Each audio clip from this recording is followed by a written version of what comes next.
आज आम बनइबा आलू कड़ी। आलू कड़ी बनवाक आमको यही आलू दरकार। एमती साइज साइज छोट छोट आलू नेले बहुत बढ़िया है। नमस्कार, कुक विथ मुर्छा चैनल को बहुत बहुत स्वागत। आम प्रथम आलू को भल भाव धोईदेवा तापर सिझेबा, कारण आलू रे एमती माटी फाटी लगी थाए ना।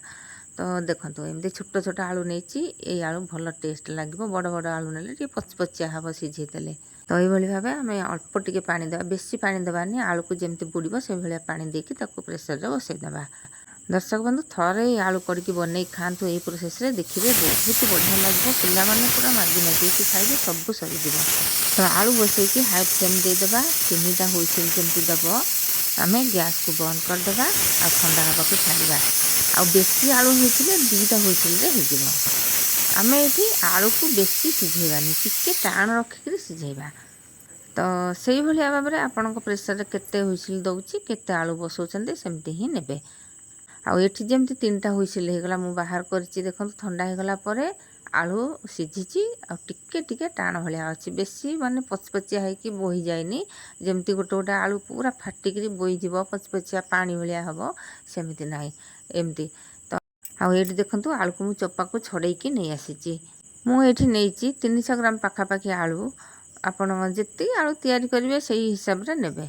तो आपको मु पुणी 2 खट लेखा कर दूची, कारण टिके बड़ बड़ साइज आलू गोटिकिया रहिले ता भितर को एते भेदिबनी। आ गोटिकिया रहिले कोन खाइबा को एते भल, एते बड़ बड़। तो फाड़ फाड़ भलिया करदेबा।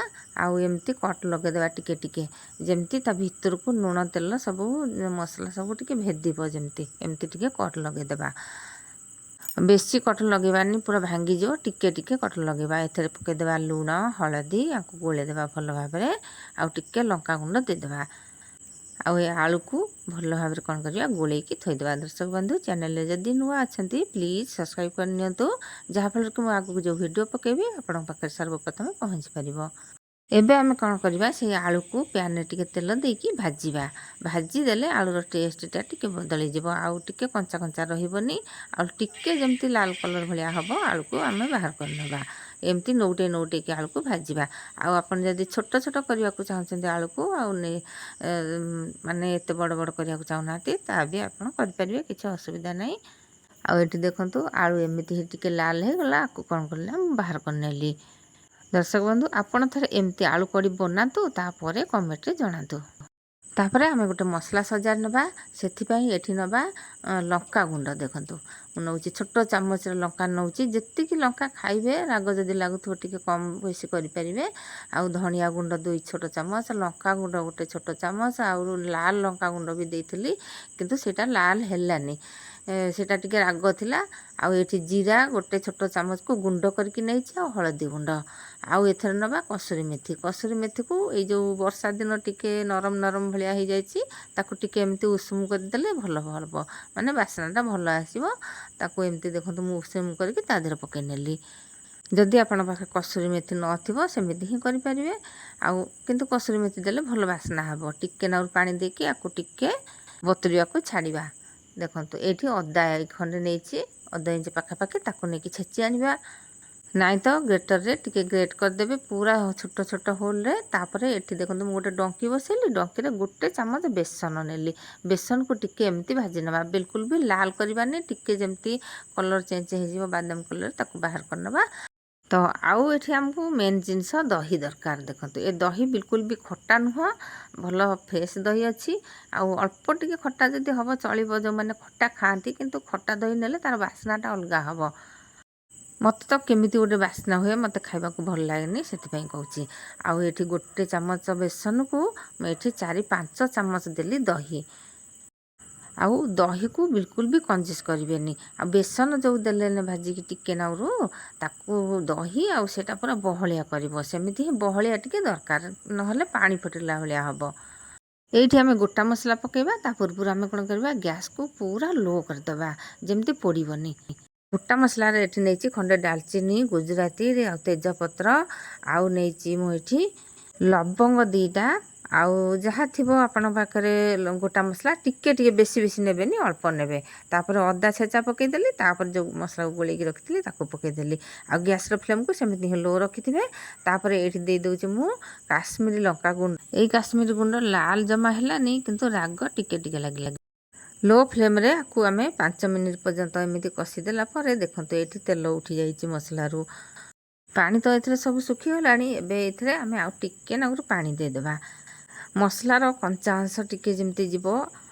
ବିନା ପିଆଜ ରସୁଣରେ ଯେତେବେଳେ କରୁଛେ ନା ଆମେ, ତା ଦେହରେ ଆମେ ବେଶୀ ଗ୍ୟାସ୍କୁ ଯଦି ହାଇ କରିକି ମସଲା କଷିବା, ମସଲାଟା ଟିକେ ପୋଡ଼ିଲା ଭଳିଆ ହେବ, ବାସ୍ନା ରହିବନି। ଏଇଠି ଆମେ କ'ଣ କରିବା, ଦେଇଦେବା ଦହି।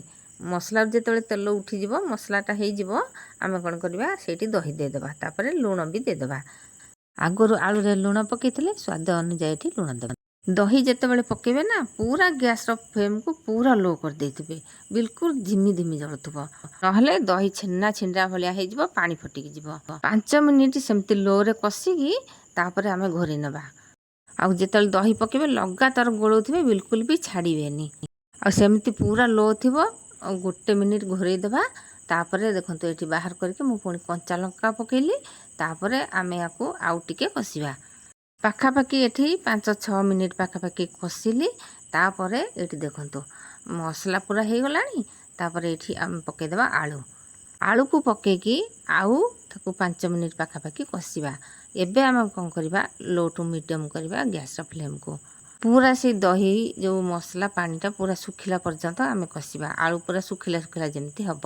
ଏବେ ଆମେ କ'ଣ କରିବା, ଗ୍ୟାସ୍ର ଫ୍ଲେମ୍କୁ ପୁରା ହାଇ କରିଦେବା। ଦେଖନ୍ତୁ ଏଇଠି ହାଇ କରିଦେଲା ମାନେ ତାର ବଢ଼ିଆ ବାସ୍ନା ବି ଆସିଲାନି, ଆଉ ଏମିତି ଶୁଖିଲା ଭଳିଆ ହେଇଗଲାନି। ଏବେ ଏଇଠି ଆମେ ପାଣି ଦେଇଦେବା। ଏମିତି ଶୁଖିଲା ହେଇଯିବ ଯେତେବେଳେ ଆମେ ପାଣି ଦେଇଦେବା। ଗ୍ୟାସ୍ର ଫ୍ଲେମ୍କୁ ପୁରା ହାଇ କରିଦେଇଥିବା, ଯେମିତି ଫୁଟିଯିବ ସାଙ୍ଗେ ସାଙ୍ଗେ। ପାଣି ଆମେ ଦେଇଦେଲେ ପାଣିଟା ଯେମିତି ଫୁଟିବ, ମାନେ ଝୋଳଟା। ତ ଏଇଠି ଦେଖନ୍ତୁ ଫୁଟିଗଲା। ତାପରେ ଆମେ ଏଠି ଘୋଡ଼ଣୀକୁ ଘୋଡ଼େଇ ଦେବା, ଗ୍ୟାସ୍ର ଫ୍ଲେମ୍କୁ ଲୋ ଟୁ ମିଡ଼ିୟମ୍ କରିଦେବା। ଆଉ 3 ମିନିଟ୍ ପାଖାପାଖି ଏମିତି ଘୋଡ଼େଇ ଦେଲି। ତାପରେ କାଢ଼ୁଛି, ଦେଖନ୍ତୁ ଘୋଡ଼ଣୀକୁ, କେତେ ସୁନ୍ଦର ଭାବରେ ଆମର ଝୋଳଟା ଏତିକି ଥିବ ଆମେ ରଖିବା। ବେଶୀ ଶୁଖିଲା କରିବାନି, କାରଣ ଆମେ ଏଇଠି କଢ଼ି କରୁଛେ। ଆଉ ଏଠି ଛୋଟ ଚାମଚରେ 1/2 ଚାମଚ ଗରମ ମସଲା ଦେଇଦେଲି। ଆଉ ଟିକେ ନାଗୁରୁ 1 ମିନିଟ୍ ପାଖାପାଖି ଘୋଡ଼େଇ ଦେବା। ତାପରେ ମୁଁ ଘୋଡ଼ଣୀ କାଢ଼ିକି ଦେଖାଉଛି, ଦେଖନ୍ତୁ କେତେ ସୁନ୍ଦର ଭାବରେ ହେଇଯାଇଛି। ତିଆରି ହେଇଗଲା ଏଇଠି ଆମର ଆଳୁ କଢ଼ି। ଧନିଆ ପତ୍ର ଥିବ ଯଦି ପକାଇଦେବେ, ଭାରି ବଢ଼ିଆ ଲାଗିବ। ପିଲାମାନେ ତ ଆକୁ ପୁରା ମାଗି ଖାଇବେ। ଅରୁଆ ଭାତରେ ଆଉ ଡାଲମା ବି ଦରକାର ନାହିଁ, ଏଇ କଢ଼ି ଲଗେଇ ହିଁ ଖାଇ ହେଇଯିବ। ଆଉ ଖାଲି ଭଲ ଦେଖା ହେବା ପାଇଁ ଟିକେ ସଜେଇ ଦେବା ପାଇଁ ଦହି ଦେଇଦେଲି। ବଢ଼ିଆ ଦେଖାଯାଉଛି। ଦେଖନ୍ତୁ ଖାଇବାକୁ ବି ଯେମିତି ଦେଖିବାକୁ, ଖାଇବାକୁ ବି ସେମିତି ଟେଷ୍ଟ। ଯଦି ଆପଣମାନେ ଆଗରୁ କେହି ବନେଇଥିବେ ଏମିତି, ତାହେଲେ ନିଶ୍ଚୟ କମେଣ୍ଟରେ ଜଣାଇବେ। ଆଜି ପାଇଁ ରହୁଛି, ପୁଣି ଆଗକୁ ଆସିବି ଏମିତି ସୁଆଦିଆ ରେସିପି ନେଇ। ଜୟ ଜଗନ୍ନାଥ।